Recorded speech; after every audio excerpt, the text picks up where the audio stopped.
തുർക്കി സ്റ്റൈലിലുള്ള ഇന്ത്യയിലെ ആദ്യത്തെ സ്ഥാപനം Althamar near Al Shifa hospital, bypass road, Perinthalmanna, Musliyarangadi, Edakkara, Musliyarangadi, Kondotty. Sneharamam പദ്ധതിയുമായി പാണ്ടിക്കാട് ഗവൺമെന്റ് ഹയർ സെക്കൻഡറി സ്കൂളിലെ NSS unit Wandoor road high school പടിയിലെ ബസ് കാത്തിരിപ്പ് കേന്ദ്രം മോടി പിടിപ്പിച്ചും പരിസരം ശുചീകരിച്ചുമാണ് പദ്ധതിക്ക് തുടക്കമിട്ടത്.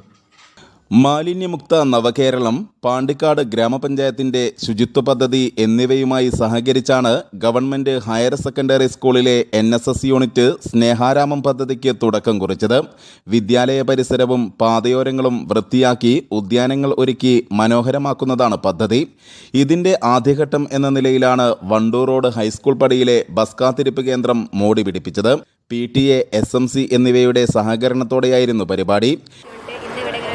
ചെയ്യുന്നത് നമ്മുടെ ആദ്യത്തെ സ്പോട്ടാണിത്. ഇനി പാണ്ടിക്കാട് ബസ് സ്റ്റോപ്പിൻ്റെ ആ ഒരു ഭാഗം, പാണ്ടിക്കാട് ആ ഒരു ഭാഗം നമുക്ക് ക്ലീൻ ചെയ്യാനായിട്ടുണ്ട്.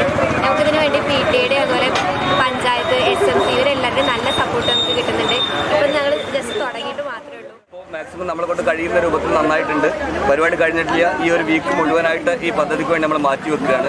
ഈ ഒരു വീക്ക് കഴിഞ്ഞ് ജനുവരി 1-ാം തീയതി കേരളത്തിലുടനീളം ഈ സ്നേഹാരാം പദ്ധതിയുടെ ഉദ്ഘാടനം ബഹുമാനപ്പെട്ട മുഖ്യമന്ത്രി നടത്തും.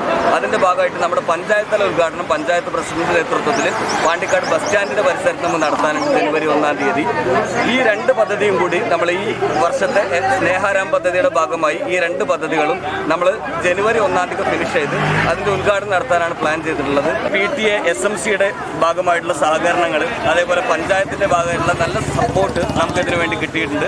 തുടർന്നും അതുണ്ടാവുന്നുള്ള പ്രതീക്ഷയാണ് നമുക്കുള്ളത്.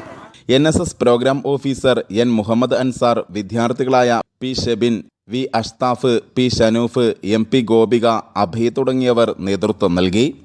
News bureau, Pandikkad.